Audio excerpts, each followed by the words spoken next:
What's up guys, back with another video. Today's video is part 2 of the Apple iWatch, what we can expect so far. Now I personally absolutely love Apple products, so I'm very much looking forward to the Apple iWatch release. Now the Apple iWatch is scheduled to be released sometime in 2014. Now in my opinion, there's 4 things that Apple needs to accomplish before releasing their first generation Apple iWatch. And the first off being design. Now obviously this is going to be a watch, this is something that's going to be a fashion statement somewhat, so this needs to be something that's appealing to the eye. Now Apple is also said to be possibly releasing 2 versions of the Apple iWatch, one for men and one for women. If that's the case, then there's going to be 2 band options as well as 2 screen sizes. Now the second thing that Apple needs to accomplish is battery life.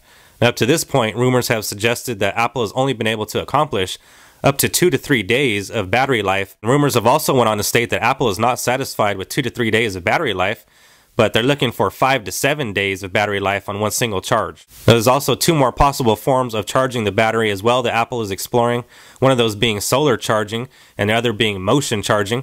And in my opinion, I think that both of them implemented along with a battery would equal for a very long lasting battery life. Now it is said that the Apple iWatch is going to be capable of solar charging due to the fact that it is said to be made out of complete sapphire glass in the front.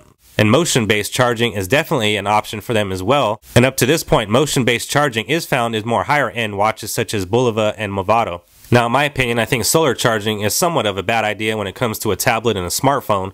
And the reason for that is that you're always placing your smartphone or tablet into a pocket or a backpack, which is obviously a dark spot and is not going to get sun.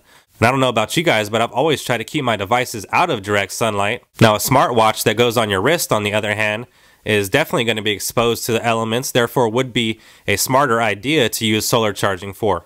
And number 3, Apple needs to convince us that this is something that we want, or better yet, this is something that we need. And in my opinion, since Apple's adding this whole new category of smartwatch to their ecosystem, I think they're definitely going to have to emphasize on how much we need it. And in my opinion, they're going to have to do that in a way that is similar to the way they did it with the iPhone, the iPod, as well as the iPad. So I think with that much enthusiasm, if they can show us that this is something that's going to enrich our lives rather than just something that we're going to place on our wrist and spend a couple more $100s on. Once again, key features are going to have to be emphasized on, such as Siri, how well it is integrated into the smartwatch itself. Now, a whole nother element of the Apple iWatch that people haven't really talked about yet is that Apple could possibly release an Apple iWatch App Store, which in my opinion, I think they're really going to, because there's going to be separate apps for the iWatch. So this is going to be a whole new category in app making for developers, and it's going to be interesting to see how Apple implements the smartwatch apps into the Apple App Store. And the 4th thing is the price. Now, Apple has been known to create very high quality items, but then tack on a very high price tag, but that does come with quality. I think Apple needs to really hit the nail on the head when it comes to a price tag for this smartwatch. So with that being said, Apple's going to have to definitely hit a sweet spot when it comes to the price tag. If Apple does release 2 versions of the smartwatch, both a woman's and a men's version, I think the woman's will be $199, while the men's version will probably be about $249. And one thing that we can pretty much count on for sure is that Apple's going to heavily emphasize Siri into the smartwatch, and that is because they're going to focus on voice commands. Now, being able to implement various voice commands via Siri is going to be a definite selling point for the smartwatch. And I also think another huge feature that Apple's going to implement and heavily highlight in the keynote when they release the iWatch is going to be FaceTime on the iWatch. So you're going to be able to visually see face-to-face the person that you're talking to on your wrist. Now, I also think that Apple's going to heavily implement fitness into this iWatch, but I think it definitely needs to be way more than just a fitness band. Now, I think Apple will implement some very important features into this iWatch, such as glucose and blood pressure monitoring, which will definitely appeal to the health community, which opens up a huge number of people, including anyone from a young child all the way up to an older adult, which would possibly be using this smartwatch just for the sole purpose of the fitness and glucose and blood pressure monitoring functionalities that are going to be available in the iWatch. Now, Apple is also said to be releasing a new application in iOS 8 called HealthBook, which is going to be directly tied into the Apple iWatch. Now, with that being said, that makes me think that the iWatch is going to be released alongside of iOS 8, which of course is only released with the newest iPhone. So that means that the Apple iWatch could be released alongside the iPhone 6. Now, if Apple does implement sapphire glass on the exterior of the Apple iWatch, that would definitely implement a very nice scratch resistant material, which would help to keep your Apple iWatch looking very nice with no scratches. So let's quickly touch basis on some of the health features that Apple will possibly be implementing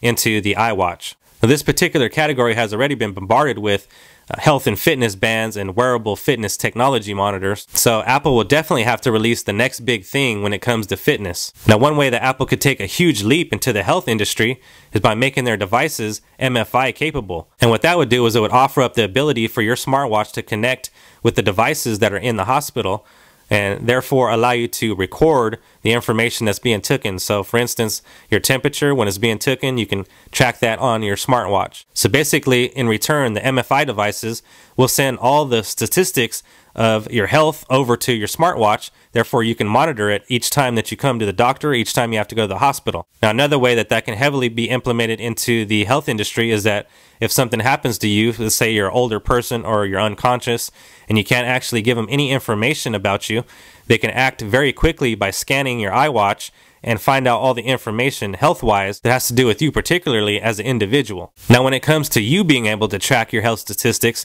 it will be available on your iWatch, but it'll also be available via the HealthBook app.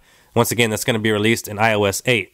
Now, I think Apple will also emphasize on the feature and functionality of having an iPod on your smartwatch. I think they also might go as far as adding a 3.5mm headphone jack to be able to plug your earpods in. Now, I think Apple could also heavily implement iBeacon into the smartwatch as well, allowing you to be able to quickly access passport information while at an airport, check your smartwatch to make sure that your front door is locked, or interact as a type of baby monitor via FaceTime. Now, the Apple iWatch will provide incoming call information as well as a photo of the person calling. You'll also receive alerts for calendar events as well as incoming emails. And they're also said to be implementing the ability to get from point A to point B with on-wrist mapping. So to sum it all up, I think the Apple iWatch will be more about convenience and integration. I think Apple will reinvent the smartwatch category and bring fitness and health tracking to the forefront of iOS. Now, we still don't actually know what Tim Cook's plans are until he actually pulls the Apple iWatch out of his pocket on stage. Now, let me know down in the comments section below what you guys would like to see in terms of functionality on the Apple iWatch. Well, that's going to do it for me on this one, guys. If you missed the first episode of the Apple iWatch, what we can expect so far,